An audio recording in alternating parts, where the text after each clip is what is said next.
Hello दोस्तों। तो स्वागत है आप सभी लोगों का राज सम स्टडी पॉइंट चैनल में। मैं आज आप लोगों को इस वीडियो में बताने वाला हूँ आईएएस से रिलेटेड सारी चीज़ें। आईएएस का एग्ज़ाम पैटर्न कैसा है, इसके सिलेबस क्या हैं, इन सारी चीज़ों की जानकारी आपको इस वीडियो में मिलने वाली है। तो सब्सक्राइब कर दीजिए हमारे चैनल को और बने रहिए अंत तक हमारे साथ। मैं आपको सबसे पहले ये बता देना चाहता हूँ आईएएस के सारे टॉपिक्स के बारे में, इनके एग्ज़ाम कब होते हैं और किस पेपर में कौन कौन से सब्जेक्ट आते हैं। बताऊँ कि आईएएस का एग्ज़ाम 3 चरणों में होता है, 3 फेज में होता है इसका एग्ज़ाम। पहला जो चरण होता है वो होता है प्रीलिम्स का, दूसरा होता है मेंस का और जो तीसरा होता है वो होता है इंटरव्यू का। मैं आपको बता देना चाहूँगा कि प्रीलिम्स में 2 एग्ज़ाम होते हैं और मेंस में टोटल 9 एग्ज़ाम होते हैं और अंत में इंटरव्यू, जिनमें कि सिर्फ एक ही एग्ज़ाम और वो होता है इंटरव्यू। मैं आपको बता देना चाहूँगा कि प्रीलिम्स का जो एग्ज़ाम होता है वो जून के महीने में कंडक्ट कराया जाता है यूपीएससी के द्वारा। यूपीएससी का पूरा नाम होता है यूनियन पब्लिक सर्विस कमीशन, और ये एक आयोग है जिसके तहत ये एग्ज़ाम लिया जाता है।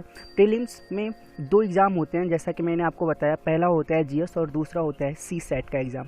पहला जीएस पेपर 1 होता है जो कि सिर्फ क्वालिफाइंग होता है। आप यहाँ पे देख सकते हैं, यहाँ पे लिखा है सिर्फ क्वालिफाइंग पेपर होता है जो कि 200 नंबर का होता है।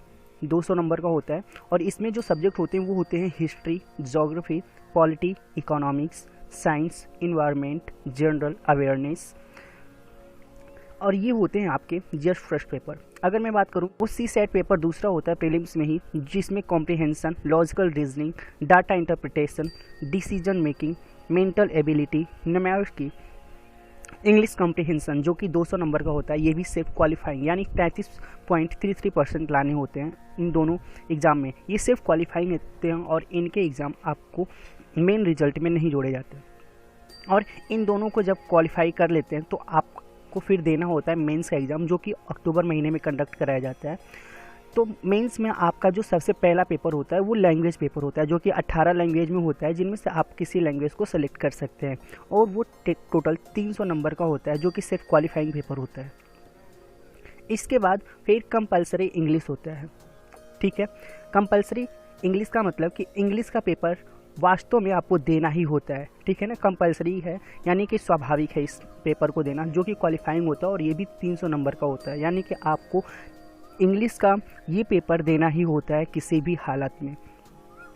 उसके बाद आपका अगला जो पेपर होता है वो होता है इससे, यानी कि आपने ये समझ लिया कि मेंस के भी जो 2 पेपर होते हैं, यानी लैंग्वेज का पेपर और जो इंग्लिश कंपलसरी होता है, ये वाला भी एग्ज़ाम देना ही होता है आपको। ये भी क्वालिफाइंग होते हैं, ये 2 पेपर क्वालिफाइंग होते हैं। उसके बाद जो तीसरा पेपर आता है वो होता है इससे का, जो कि 250 नंबर का होता है। ठीक है, इससे में आपको इससे का एग्ज़ाम देना होता है। इससे लिखने होते हैं जो 250 नंबर का, कम से कम 1200 वर्ड्स में लिखने होते हैं। पहले तो सिर्फ एक लिखना होता था, पहले एक ही इससे लिखना होता था, लेकिन अब सेक्शन ए और सेक्शन बी करके आता है और दोनों में एक एक इससे लिखना होता है, जो कि जिनमें से एक इससे जो होता है वो लगभग 75 नंबर का होता है, जहाँ तक मतलब 125 नंबर का होता है। तो 125 और 125 दो को सॉल्व करना होता है, 2 इससे लिखने होते हैं 125 नंबर के, और दोनों का मिला करके 250 नंबर होता है। चलिए आगे मिलते हैं हम यूपीएससी मेंस में, जो कि मेंस में जनरल स्टडी का एक पेपर होता है। जनरल स्टडी के जो सामान्य अध्ययन होते हैं वो 4 पेपर होते हैं और चारों के 250 नंबर होते हैं। तो जनरल स्टडी फर्स्ट होता है, वो उसमें होता है Indian heritage and culture, history of Indian and world, geography of India and world and society. इन सब से लिया जाता है जनरल स्टडी फर्स्ट का एग्ज़ाम।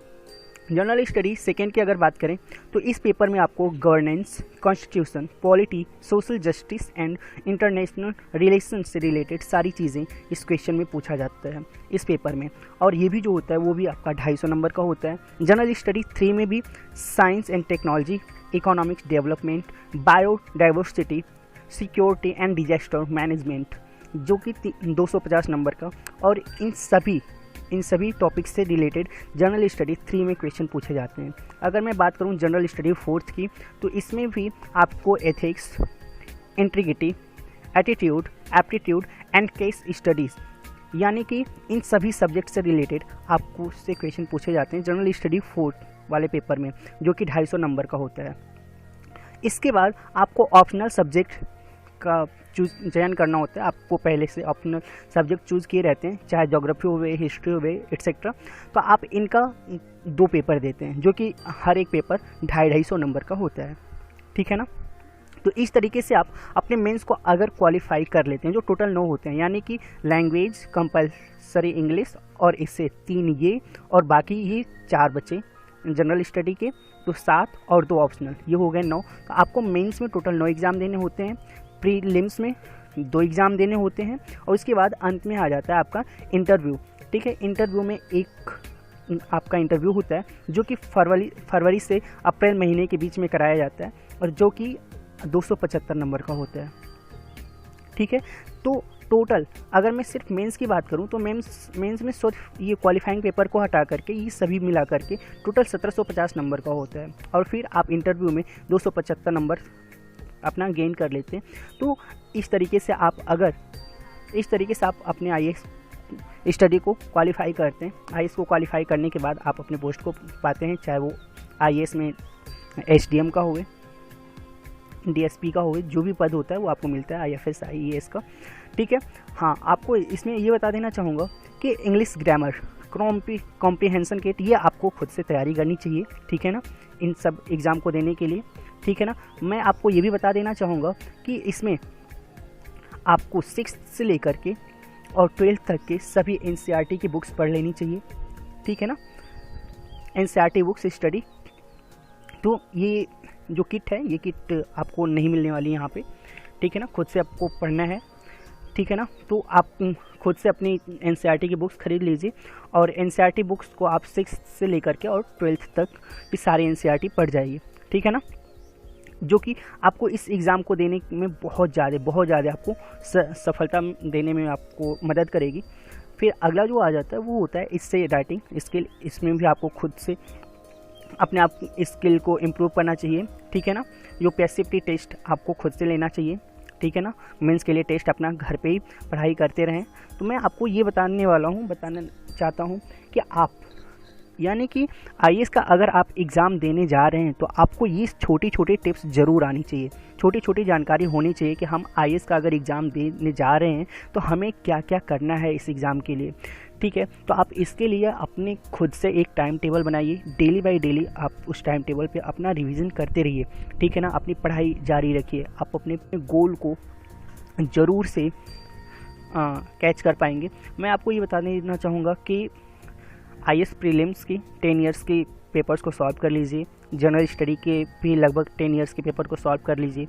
आप हिंदू योजना, PIB साइंस रिपोर्ट्स, ये सारी बुक्स आपको मार्केट में अवेलेबल होती रहेंगी। योजना, ये सभी पत्रिकाएं हैं, तो आपको इन सभी को पढ़ते रहना है। वीकली करंट अफेयर्स को भी आपको पढ़ते रहना है, ठीक है ना। तो ये लगभग 2 इयर्स की अगर आपके पास PDF कॉपी होगी या फिर मार्केट से अवेलेबल करा लीजिए अपने पास, और उसके बाद पढ़ते रहिए।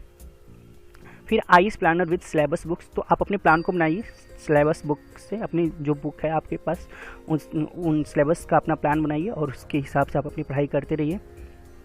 India year book publication division government of India, यानी government of India division publication, ये गवर्नमेंट के द्वारा जो बुक आपको पब्लिश कराई गई है उस बुक को आप पढ़ जाइए। इकोनॉमी सर्वे, ये भी आपकी गवर्नमेंट इंडिया पब्लिश कराती है, इसको भी आप इस बुक को भी खरीदिए मार्केट से और पढ़ जाइए।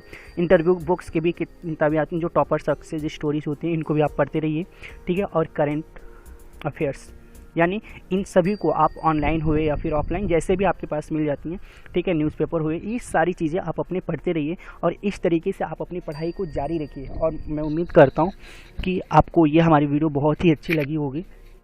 तो अगले वीडियो में मैं आपको ये बताने वाला हूँ कि ये पेपर्स कैसे आएंगे, ठीक है ना। इन पेपर्स की मैं PDF कॉपी आपके सामने प्रस्तुत करूँगा, ठीक है। और टोटल 2 ये पेपर होंगे, ठीक है, इनके भी 9 पेपर्स होंगे। और इंटरव्यू में कैसे इंटरव्यू में क्वेश्चंस पूछे जाते हैं, उनमें से भी कुछ मैं आपको टिप्स ला करके दूंगा, ठीक है। तो हमारे चैनल को सब्सक्राइब कर लीजिए और अगले वीडियो का थोड़ा सा इंतजार कीजिए, आपको अगली वीडियो भी बहुत जल्द ही मिलने वाली है, ठीक है। तो फिर मिलते हैं हम आपको अगली वीडियो में अपने अगले इस प्लान को लेकर के। तब तक के लिए नमस्कार, बाय, थैंक यू।